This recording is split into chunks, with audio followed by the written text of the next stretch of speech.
नमस्कार और स्वागत है आपका हमारे चैनल में।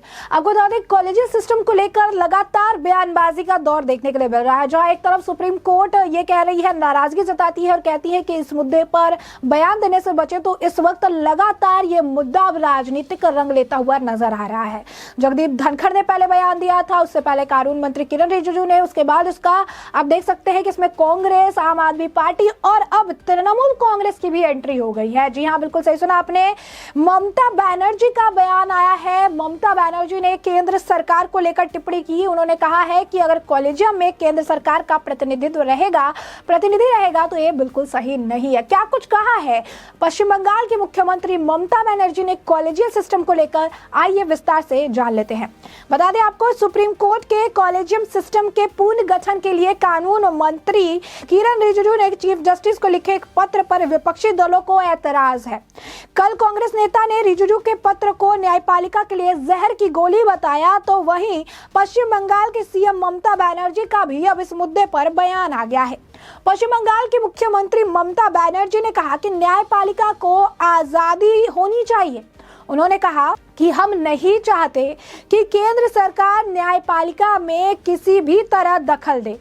पश्चिम बंगाल की मुख्यमंत्री ममता बनर्जी ने केंद्र सरकार द्वारा कॉलेजियम पर सुप्रीम कोर्ट को लिखे पत्र के सवाल पर मंगलवार यानी 17 जनवरी को ये बात कही है। यानी ये बात उनके द्वारा आज कही गई है कि अगर कॉलेजियम में केंद्र सरकार का प्रतिनिधि होगा तो राज्य सरकार का भी प्रतिनिधि होना चाहिए। अब ध्यान देने वाली बात यह है कि ममता बनर्जी जो कह रही हैं कि अगर कॉलेजियम में केंद्र सरकार का प्रतिनिधि होगा तो राज्य सरकार का प्रतिनिधि होना चाहिए। सबसे बड़ा जो पॉइंट है, ये पॉलिटिशियन, राजनेता कुछ पढ़ते या देखते क्यों नहीं है। जो कल पत्र लिखा गया है, उस पत्र में स्पष्ट तौर पर जो मुद्दे हैं उसे कल भी कानून मंत्री किरण रिजिजू ने बताया कि सुप्रीम कोर्ट में केंद्र का प्रतिनिधि और हाई कोर्ट में राज्य का प्रतिनिधि होगा। स्पष्ट तौर पर ममता बनर्जी जो बात कह रही है, उस बात को तो पहले ही कानून मंत्री ने स्पष्ट कर दिया है। उन्होंने कहा है कि हाई कोर्ट में भी हमने राज्य के प्रतिनिधि को रखने की बात कही है और सुप्रीम कोर्ट में केंद्र के प्रतिनिधि को रखने की बात कही है। तो ममता बनर्जी कहती है कि राज्य का प्रतिनिधि होना चाहिए। अब एक चीज समझिए, ये कह रही है कि राज्य का प्रतिनिधि होना चाहिए, कि कॉलेजियम में केंद्र सरकार का प्रतिनिधि होगा, तो ये केंद्र मतलब वो पूरा ऑपरेट कर रहा है। तो केंद्र और सुप्रीम कोर्ट दो हाईकमान है, दोनों के अंदर ही कहा गया है कि एक तुम्हारा जो है प्रतिनिधि यहाँ रहेगा। राज्य सरकार और हाई कोर्ट का तालमेल है, तो हाई कोर्ट के अंदर राज्य का प्रतिनिधि होगा। अगर ममता बनर्जी चाहेंगी कि राज्य का प्रतिनिधि सुप्रीम कोर्ट में हो, तो ये तो पॉसिबल नहीं है, क्योंकि हाई कोर्ट का वकील अब सुप्रीम कोर्ट में उसको जज तो बनाएंगे नहीं। प्रतिनिधि की जब बात है तो high court associated to state equal to उसका जो प्रतिनिधि होगा वो हाई कोर्ट में होगा, और सुप्रीम कोर्ट इक्वल टू अगर हम डालेंगे तो केंद्र सरकार, और केंद्र सरकार का प्रतिनिधि सुप्रीम कोर्ट में रखने की बात कल ही कानून मंत्री किरण रिजिजू ने जो है दिल्ली के मुख्यमंत्री अरविंद केजरीवाल के ट्वीट पर स्पष्ट भी किया। साथ ही साथ उन्होंने कल ये बात कही कि न्यायपालिका सबसे ऊपर है, न्यायपालिका को लेकर सुविधाजनक राजनीति नहीं होनी चाहिए। लेकिन विपक्ष, जिसके पास आधी अधूरी जानकारी होती है, सरकार को घेरना गलत नहीं है, लेकिन सरकार को घेरने के लिए उस मुद्दे की पूरी जानकारी होना बहुत ज्यादा जरूरी है। क्योंकि सिर्फ सुनी सुनाई बातों पर इतने बड़े पद पर विराजमान व्यक्ति जब टिप्पणी करते हैं या इस तरीके की बातें कहते हैं, तो बड़ा बेवकूफाना ये नजर आता है। जो बात पहले कल ही स्पष्ट हो चुकी, जिस बात को पूरे पत्र में लिख दिया गया, शायद ना उस पत्र को इनके द्वारा पढ़ा गया, शायद ना उस पत्र को देखा गया, और ना ही कल कानून मंत्री की उस टिप्पणी को इन्होंने देखा है जिसमें उन्होंने स्पष्ट किया है कि उन्होंने उस पत्र में क्या पॉइंट्स सीजीआई के सामने रखे हैं। क्योंकि तभी इस तरीके के बयान आते हैं, आधी अधूरी जानकारी और इस तरीके का बयान का तालमेल कुछ इस कदर ही बैठता है।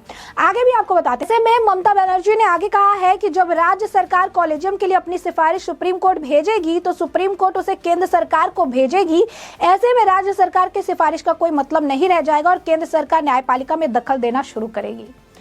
इसीलिए ऐसा होना ही नहीं चाहिए कि कॉलेजियम में केंद्र सरकार का कोई प्रतिनिधि हो। ममता ने दो टूक कहा, नहीं, यह हम नहीं चाहते। अब आप देखिए ममता बनर्जी का ये जो बयान है, जिसमें वो कह रही है कि सुप्रीम कोर्ट के कॉलेजियम में राज्य का प्रतिनिधि होना चाहिए। कितने राज्य हैं? और सभी राज्यों की अगर डिमांड रखेंगे तो एक कॉलेजियम के सिस्टम के अंदर प्रतिनिधि डालने के लिए कितने राज्यों के प्रतिनिधि हो जाएंगे।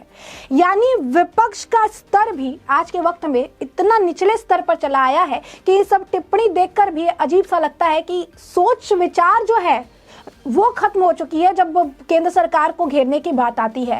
एक राज्य सुप्रीम कोर्ट में अपने प्रतिनिधि को रखने की बात कैसे कह सकता है, ये जानते हुए भी कि केंद्र सरकार और सुप्रीम कोर्ट के बीच का दायरा क्या है। क्यों केंद्र सरकार द्वारा प्रतिनिधि सुप्रीम कोर्ट में और राज्य सरकार द्वारा प्रतिनिधि जो है हाई कोर्ट में रखने की बात कही जा रही है। अब ये खुद कह रही है कि अगर हम सिफारिश भेजेंगे तो सुप्रीम कोर्ट जो है केंद्र सरकार को सिफारिश का जो है जवाब भेजेगा, केंद्र सरकार सुप्रीम कोर्ट को भेजेंगे। ऐसे में राज्य की सिफारिश का कुछ नहीं होगा, क्योंकि ये एग्जैक्टली यही पॉइंट है कि केंद्र सरकार सुप्रीम कोर्ट से डील करेगा और राज्य सरकार हाई कोर्ट से डील करेगा, और इसी को लेकर पत्र लिखा गया है। यानी खुद ये बातें कह रही हैं, लेकिन खुद जो टिप्पणी कर रही है उनके बारे में उन्हें विस्तृत जानकारी ही नहीं है कि आखिर ये मुद्दा है क्या। कॉलेजियम सिस्टम एक बहुत पेचीदा मुद्दा है। इसे लेकर सवाल जो खड़े हो रहे हैं उसके पीछे का सिर्फ और सिर्फ एक कारण है। कारण यह है कि जो डिस्कशन होते हैं कि किसे नियुक्त किया जाएगा वो एक बंद कमरे के अंदर होते हैं। ये जो सिस्टम है इस पर सवाल उठने का कारण बस यही है कि जो गिने चुने लोग, जो गिने चुने वरिष्ठ जो है जो जजेस है या सुप्रीम कोर्ट के जो ये एक बंद कमरे में बैठकर ये डिसाइड करते हैं कि किसे आगे जो है नियुक्त किया जाएगा। इसमें मेरिट में क्या है, मेरिट का जो क्राइटेरिया है वो भी क्लियर नहीं है। किस बेसिस पे उन्हें सेलेक्ट किया जाता है, उस मेरिट उसमें क्या चाहिए ये क्लियर नहीं है, क्योंकि यही कॉलेजियल सिस्टम है। वो बंद कमरे के अंदर जो डिस्कशन करते हैं, इसे लेकर पारदर्शिता को लेकर सवाल उठ रहा है कि बंद कमरे की चीज जो डिस्कशन होती है उसे बाहर आके उसको पब्लिक डोमेन में साझा करें, बताए कि किस मेरिट पे, किस बेसिस पे एक जो नाम उन्होंने सामने रखा है इसे वकील या सुप्रीम कोर्ट का जो जज है या हाई कोर्ट का जज बनाने के लिए, इसके लिए उन्होंने कौन से मेरिट को देखा है। सवाल इसी को लेकर जो उत्पन्न हुआ है। फॉरेन सिस्टम इसको इसी वजह से किया जा रहा है कि बंद कमरे में जो बात होती है और वहां से जो लिस्ट निकल के सामने आते हैं उसमें यह नहीं पता चल पाता है कि किस बेसिस पे, किस मेरिट पे इन नामों को आगे रखा गया है और बाकी को क्यों छाट दिया गया है। क्योंकि जो लोग लॉ पढ़ रहे हैं, जो स्टूडेंट लॉ पढ़ के आगे बढ़ना चाहते हैं, या फिर जो अभी भी वकालत करके अपनी पूरी जिंदगी 60-70 साल की जिंदगी निकाल दे रहे हैं, क्या उन्हें मौका मिलेगा कि नहीं, और उन्हें अगर मौका चाहिए तो किस मेरिट पर चाहिए, ये अभी तक इस कॉलेजियल सिस्टम की वजह से स्पष्ट नहीं हो पाया है। तो ये है कॉलेजियल सिस्टम, इसी वजह से इसके ऊपर है क्वेश्चन मार्क। और ये चीजें राज्य की सरकार जो विपक्ष में बैठी हुई है उन्हें ये बात समझ नहीं आ रही है कि आखिर ये सिस्टम क्या है और किस वजह से सवाल उठ रहा है। प्रतिनिधि रखने के पीछे कारण क्या है ये भी समझिए। अगर वहां पर केंद्र की प्रतिनिधि रहेगा तो उससे वो उसके जो वहां पर बाकी जो है उनको आइडिया को या फिर कहिए कि नामों को वो इन्फ्लुएंस नहीं करेंगे, लेकिन ये पता रहेगा कि कौन से मेरिट पर क्या डिसीजन लिया जा रहा है। इससे क्या है, पारदर्शिता मेंटेन होगी। साथ ही साथ किसी भी तरीके का ये सवाल नहीं उठेगा कि ये जो है किस मेरिट पे सिलेक्ट किया, या आपसी इनका ये था कि आप इसको जो है मुझे पसंद है तो आप कर लो। इस वजह से एक प्रतिनिधि डालने की बात कही जा रही है, लेकिन ये बेसिक चीज भी राज्य सरकार की समझ से परे नजर आ रहा है।